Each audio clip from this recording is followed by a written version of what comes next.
I know you auditioned for Band of Brothers and you got it, and you just changed your life. I also tested for it with Tom Hanks. And I remember the building really? where I walked in and so he goes, you were probably there that day when Spielberg. When there were all the people who had sort of at the beginning of their career, then there were all these there was 8 or 9 superstars that were in there, and we were all kind of going, well, we're not going to ever get hired. Yeah. I you know what? I remember going in there and the Lantana building.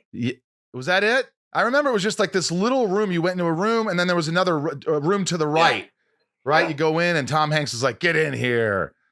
And he just sat there and we read, and then I came back and he was mixing and matching, and he read, he goes, all right. He goes, how you feel? I go, I feel good. He was just so sweet. And I'm like, what do you remember about the process? Because at this point, you really were still at Cal Institute, right? Yeah, I just gotten out. That was 1999. 99, yeah. Because we started again. Well, actually, it was probably 1998. So you were like 29 and or then 30. No, 30. I was 35 when I did it. Oh wow, you look a lot younger. Yeah. That's been a blessing. Yeah, awkward at times, but a blessing. Yeah. I remember like all of it, and it was insane. I was doing. I was working on a sitcom at the time, doing just a day gig, and they let me out in the morning to go do it. Because they knew what it was, but they were like, if anything else comes up this rest of this week for it, you can't. So I let them know that, and because we were filming, I think we taped on a Thursday and a Friday, and so Meg was like, yeah, if it goes any further, it's not, you're not going to hear anything for a good couple of weeks, So the first thing was happened, like we went in, and then they did, as you're saying, that mix and match part of it, and it may have come back twice.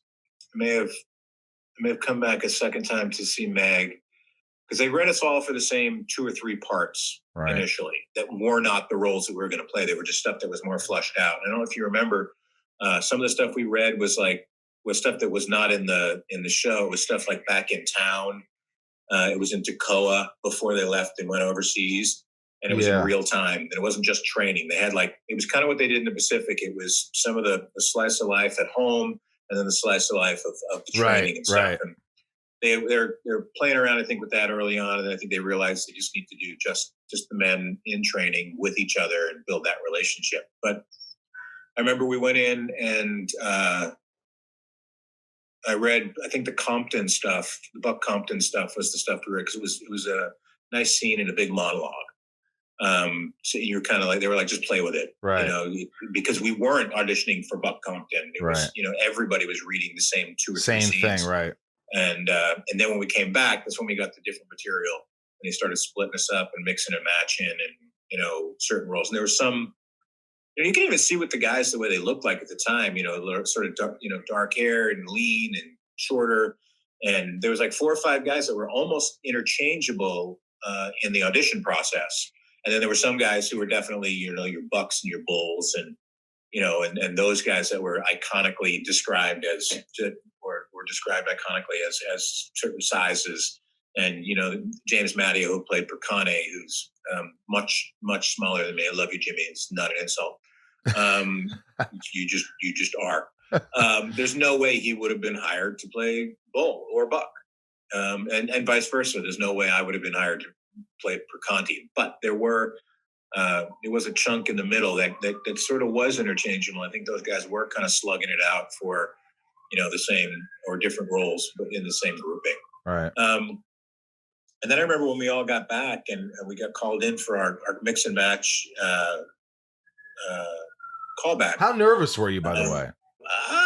Pretty nervous, but probably not as nervous as I should have been, because I was so stupid. I didn't really know what it, we didn't really know what it was yet. We knew, it was Tom Hanks and Steven Spielberg. So initially, that was when you enough. get into something like this, you're kind of like, this is going to be a career changer. Like, you don't care. And I say this with all respect, because it comes back around. I didn't give a shit about these guys. Like, in the sense of like some sort of historical context or the families or some legacy. I was like, fuck this. I'm going to fucking work with Tom Hanks and Steven Spielberg, and it's going to be great for my exactly. career. Blah, blah, blah. That's the first thought, because you're not seeing the whole project in its context. once we went through, we paired up, mixed and matched, and Steven was actually at the final one filming an old VHS or probably whatever the state of the art thing was at the time. And he's like, doing handheld stuff and kind of moving around us and everything. And we came in and there was a bunch of guys there who were auditioning, who were stars. Mm-hmm. And then there was a bunch of us who were not. Yeah. And that they obviously made a very specific choice to go with people who were not associated with any other things necessarily in their career, except for David Schwimmer, and choose sort of no-name guys to become these guys, so people would know them as that, not go, oh, there's whoever.